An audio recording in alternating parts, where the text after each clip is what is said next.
할렐루야! 네, 오늘도 주님 전에 나오신 여러분들 환영하고 축복합니다. 우리가 살아가는 이 세상은 언제나 하나님 없이도 괜찮다고 말합니다. 그들은 말씀이 없어도 또 기도가 없어도 교회 없어도 잘 살 수 있다고 늘 얘기합니다. 심지어 그들은 하나님을 의지하지 않아도 얼마든지 강해질 수 있다고 말합니다. 여러분, 그러나 시편 2편은 오늘 전혀 다른 질문을 합니다. 어찌하여 이방 나라들이 분노하며 민족들이 헛된 일을 꾸미는가? 세상의 군왕들, 통치자들, 권력자들이 함께 모여서 하나님과 하나님께 기름 부음 받은 자를 대적하며 그들을 거부하며 헛된 일을 꾸미는지 묻고 있습니다. 그들은 하나님 없이 자유를 누리겠다고 말하고 하나님의 통치를 벗어나서 스스로 왕이 되겠다고 말합니다. 그러나 시편 2편은 마지막에 이렇게 선포를 하죠.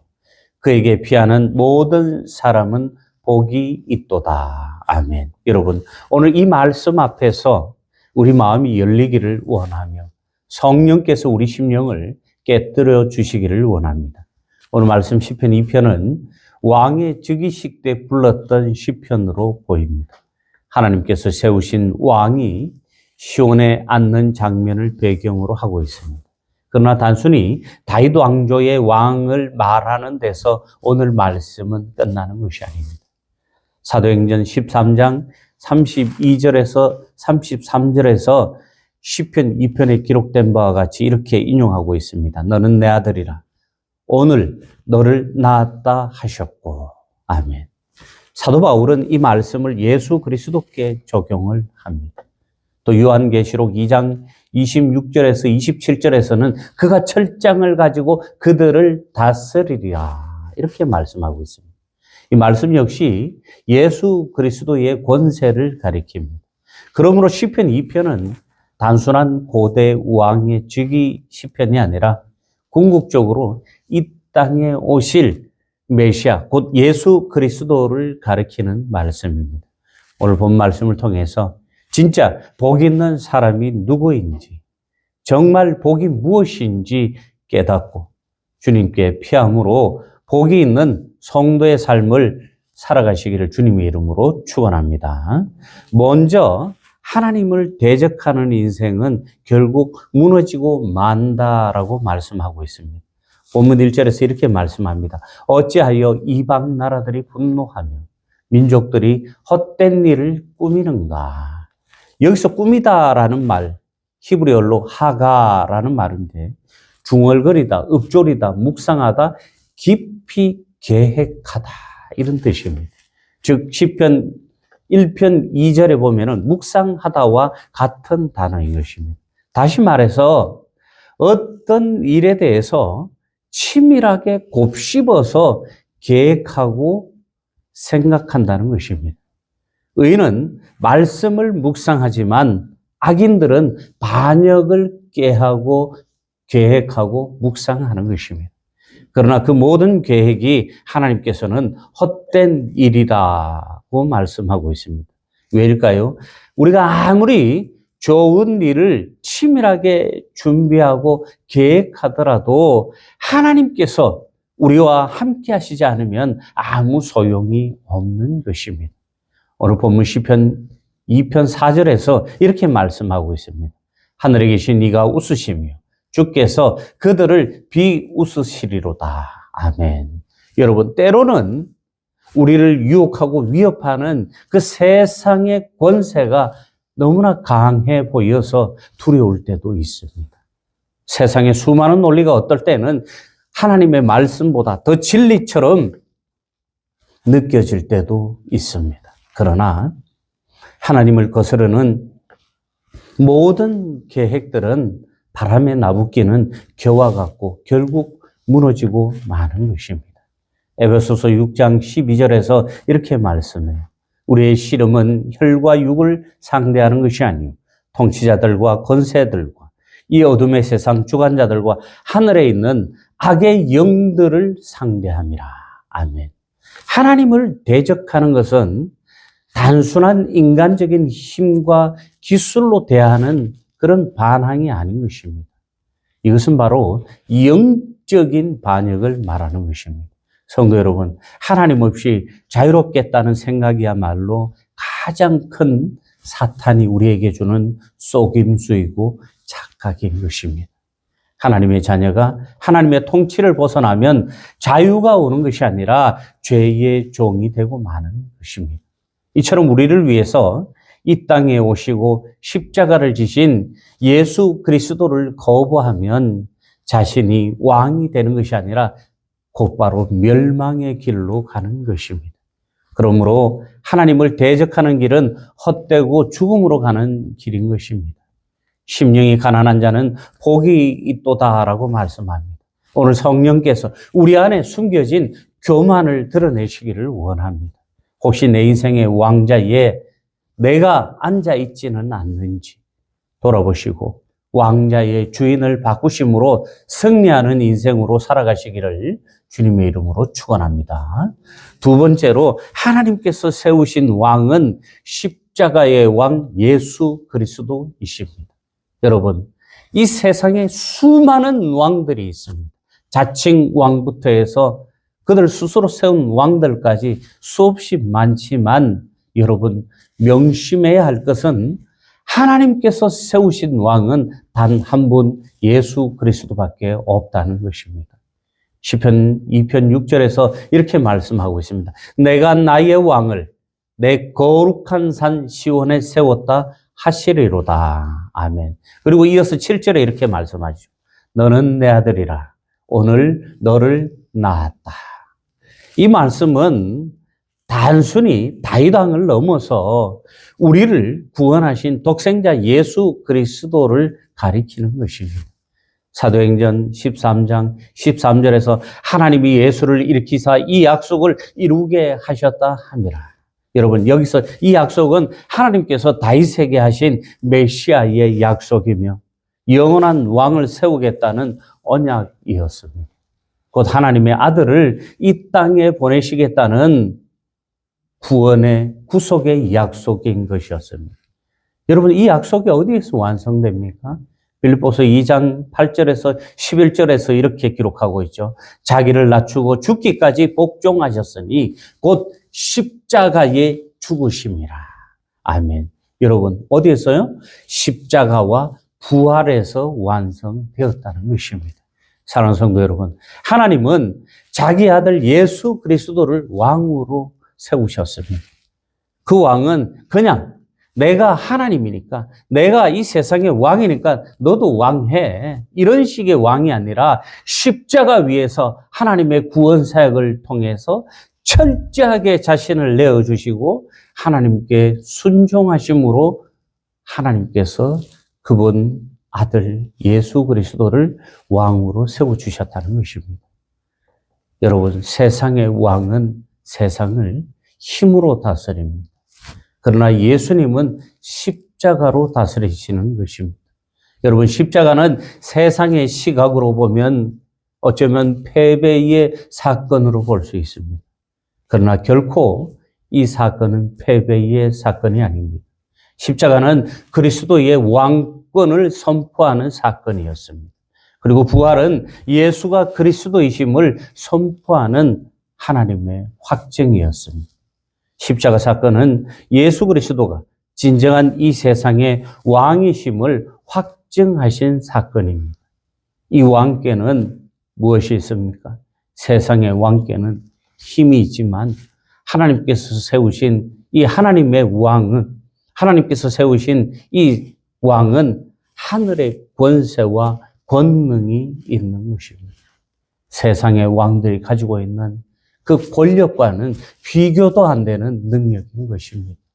성령께서 오늘 이 왕을 연약한 우리 마음에 다시 선포하셔서 하늘의 권세와 권능으로 우리가 담대해지기를 소망하며 예수 그리스도가 나의 왕이심을 믿는 믿음이 회복되기를 주님의 이름으로 축원합니다. 세 번째로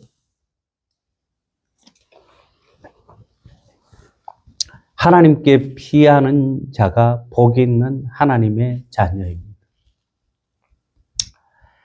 아무것도 없는 들판을 거닐다가 갑자기 하늘에서 소낙비가 내린다든지, 요즘 보니까 기상 이후로 막 이 주먹만한 우박도 내리고 이 손가락 하나마디만한 이런 돌 같은 우박이 막 하늘에서 떨어집니다. 이럴 때 어떻게 해야 됩니까? 우리는 이 우박이나 소낙비를 피해서 어딘가 피해야 되고 거기에 머물러야 하는 것입니다. 오늘 본문 12절에서 이렇게 말씀합니다. 우리가 그런 고난이 왔을 때, 그런 우박이 떨어질 때, 우리 삶에 위기의 순간이 왔을 때 우리가 과연 어디에 피해야 하는지 오늘 본문 말씀 2절에서 말씀하고 있습니다. 그에게 피하는 모든 사람은 복이 있도다. 아멘. 여러분, 누구에게 피하라는 거예요? 하나님께 피하라는 거예요. 여기 12절에 입맞추라라는 말은 또 왕께 왕의 권위를 인정하고 충성을 맹세하라는 뜻입니다. 이 고대 근동에는 신하들이 왕께 이 충성을 맹세할 때 왕의 손등이나 왕의 발에 입맞추는 행위를 통해서 충성과 복종을 의미하는 이 표현을 했다고 합니다. 여러분, 이처럼 우리는 우리를 구원하시기 위해 십자가에 달리시고 우리의 왕이 되신 예수 그리스도께 입맞추시기를 축복합니다. 여러분, 하나님께 피한다는 것은 하나님을 존경하고 사랑하고 하나님 말씀에 순종하고 따르겠다는 것입니다. 시편 34편 8절에 여호와의 선하심을 맛보아 알지어다. 그에게 피하는 자는 복이 있도다. 또 이렇게 말씀하고 있어요. 여러분, 하나님께 피하는 자는 안전한 것입니다. 십자가 아래로 피하는 자는 용서를 받습니다. 부활의 주님께 피하는 자는 영원한 생명을 얻습니다. 여러분, 8절 마지막에 복을 말씀하는데 진정한 복은 여러분 성공을 말하거나 부자가 되는 것이나 우리의 환경이 나아지는 것을 말하는 것이 아닙니다. 진정한 복은 하나님의 자녀인 우리가 하나님께 피하는 것, 즉 우리의 생사 화복을 비롯한 우리의 모든 것들을 하나님께 맡기고 하나님께 순종하는 것에서 시작되는 것입니다. 우리가 복을 받는 길은 예수 그리스도의 십자가 아래로 피하는 것입니다. 자기의 의를 버리고 연약한 심령으로 겸손하게 주님 앞에 우리의 모든 것을 내려놓고 회개하는 것입니다. 성령께서 오늘 우리의 마음으로 움직여서 우리로 하여금 왕 되신 예수께 무릎 꿇게 하실 때 우리는 통탄의 마음으로 울며 회개하고 자기 왕자에서 내려오게 되고 예수님을 진정한 나의 왕으로 모시게 되는 것입니다. 그때 진짜 복 있는 사람이 되는 줄 믿으시기 바랍니다. 한경직 목사님이라고 잘 아시죠? 이 한경직 목사님이 생전에 이런 말씀을 하셨다고 그래요. 맑은 날에 밖에 나가서 해를 한참을 바라본 다음에 다시 세상을 이렇게 둘러보면 산도 건물도 사람도 한동안 잘 보이지 않는다고 합니다. 왜냐하면 그 햇볕의 강렬한 빛을 본 눈은 다른 것을 제대로 볼 수 없기 때문에 그렇다고 해요. 오늘 해가 안 떴는데 해 뜨는 날 한번 실험해 보시기 바랍니다. 햇볕을 너무 많이 보지는 마시고 한 3초에서 5초 정도 이렇게 보시고 눈앞에 세상을 한번 보세요. 잘 보이는 거. 뿌옇게 보입니다. 여러분, 이처럼 세상은 우리가 보는 것과 우리가 느끼는 것과는 다르다는 거예요. 우리가 하나님을 만나고 하나님을 통한 그 강력한 빛을 보게 되면은 우리 앞에 보이는 그 달콤한 세상의 유혹도 보이지 않는다는 것입니다. 그리고 목사님은 이렇게 말씀하십니다. 예수 그리스도의 십자가를 깊이 바라본 사람은 세상이 더 이상 크게 보이지 않습니다라고 하셨다고 합니다. 여러분, 우리가 세상에서 살 때 십자가를 보기 전에, 예수님 만나기 전에는 죄와 세상의 쾌락이 정말 달콤해 보이고 정말 더 커 보였을 것입니다. 세상의 권세가 정말 대단해 보였을 것이에요. 돈만 있으면 안 되는 것이 없는 세상이에요, 지금. 예전엔 저희들 어렸을 때만 해도 돈으로 살 수 없는 거 3가지를 대시오 이러면은 생명, 사랑, 뭐 이런 식으로 대답을 했는데 요즘은 돈으로 생명도 사고 사랑도 사고 다 하더라고요. 이제 돈이면 안 되는 게 없는 세상이 되어버렸어요. 물론 진정한 생명과 사랑은 돈으로 살 수 없습니다. 그러나 우리가 십자가를 바라보면 거기에는 하나님의 아들이신 예수님께서 저와 여러분들을 위해서 우리의 죄를 대속하시기 위해서 그 위에서 피 흘리며 매달려 계시는 것입니다. 여러분, 주님이 십자가에 매달린 것은 무엇을 위해서 매달려 계셨습니까? 바로 나를 위해서, 나의 반역을 위해서, 나의 교만 때문에, 내가 하나님 노릇하려던 그 죄를 위해서 하나님의 아들이 우리를 대신해서 찢겨지고 피 흘리며 거기 계시는 것입니다. 사랑하는 성도 여러분, 주님의 그 사랑을 보는 순간, 우리가 주님의 은혜를 깨닫는 순간 세상의 왕자는 더 이상 나에게 아무런 의미도 없고 초라해지는 것입니다. 여러분, 하나님의 이러한 사랑을 깨닫지 못하면은 아무리 내가 많은 것을 가지고 내가 아무리 많은 것을 누리고 살아도 그것의 감사함을 모릅니다. 가진 사람 자꾸 더 많이 가지려고 욕심을 냅니다. 아무것도 없는 사람은 가진 것이 없기 때문에 아무런 욕심의 마음이 없다고 합니다. 그래서 세상은 내려놓고 다 버리라라고 말씀을 합니다. 여러분, 그러나 여기서 중요한 것은 내려놓고 버리는 것보다 더 중요한 것은 우리가 주님을 바라보고 주님께 집중하고 주님의 사랑과 은혜를 깨달아서 살아가야 한다는 것입니다. 그럴 때 우리의 마음이 내려놓을 때 편한 것이고, 그럴 때 우리가 우리의 가진 것들을 내려놓을 때 즐거움이 찾아오는 것이에요. 내가 주님을 모르고 주님을 만나지도 못했고 주님의 사랑을 깨닫지도 못하고 주님의 은혜도 깨닫지 못했는데 그런 나에게 자꾸 내려놓으라고 얘기하고 내가 가진 것을 버리라라고 얘기하면 되돌아오지 않는 메아리와 똑같은 것입니다. 오히려 나의 마음을 상하게 할 뿐입니다. 그래서 우리가 살면서 내려놓는 것보다 더 우선해야 하는 것은 우리가 하나님께 집중해야 하고 하나님의 음성을 듣고 하나님의 은혜와 사랑을 우리가 가슴으로 깨닫고 느끼는 것이 더 중요하다는 것입니다. 여러분, 무력으로 다스리는 세상의 권세는 더 이상 십자가 앞에서 버티지 못하고 무너지게 마련입니다. 오늘 십자가에 달리신 주님께서 우리에게 묻습니다. 내가 왕이 되겠느냐? 아니면 나를 왕으로 모시겠느냐? 여러분, 여러분들이 왕이 되시겠어요? 아니면 이 땅에 우리를 위해서 오셔서 십자가에 달리신 예수 그리스도를 여러분들의 왕으로 모시겠습니까? 오늘 우리를 위해서 이 땅에 오신 예수 그리스도를 저와 여러분들의 왕으로 모시기를 바랍니다. 사랑하는 성도 여러분, 십자가의 빛을 깊이 보고 경험한 사람은 더 이상 하나님을 대적하는 자리에 서지 않습니다. 설 수도 없습니다. 누구든지 십자가의 빛을 보면 그 십자가의 그 빛 앞에서 무릎 꿇을 수밖에 없는 것입니다. 여러분, 사도행전에 나오는 사도 바울은 예수 믿는 사람들을 핍박하고 잡으러 다니던 세상의 권세가 아주 대단하던 사람이었어요.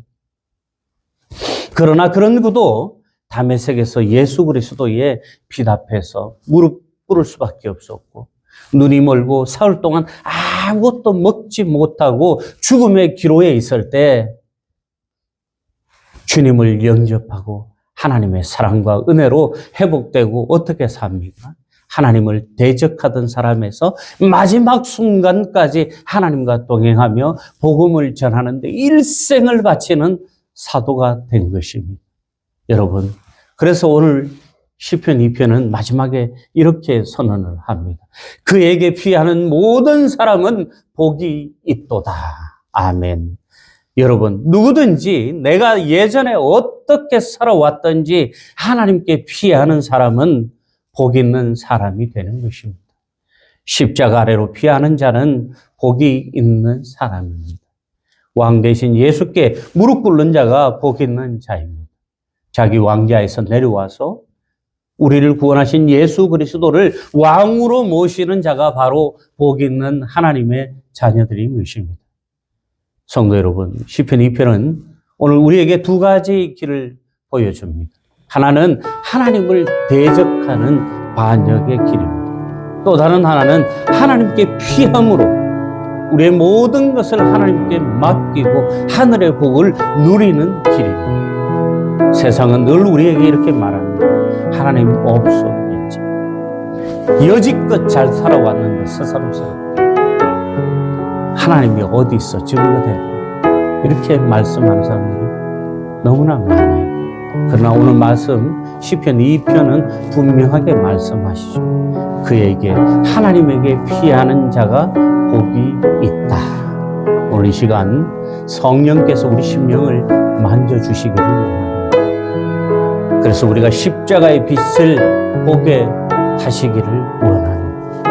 예수 그리스도를 나의 왕으로 다시 모시게 하시기를 원합니다. 여러분, 예수님께 피하는 자가 복이 있습니다. 이 세상 왕국은 모든 때가 되면 지나가기 마련입니다.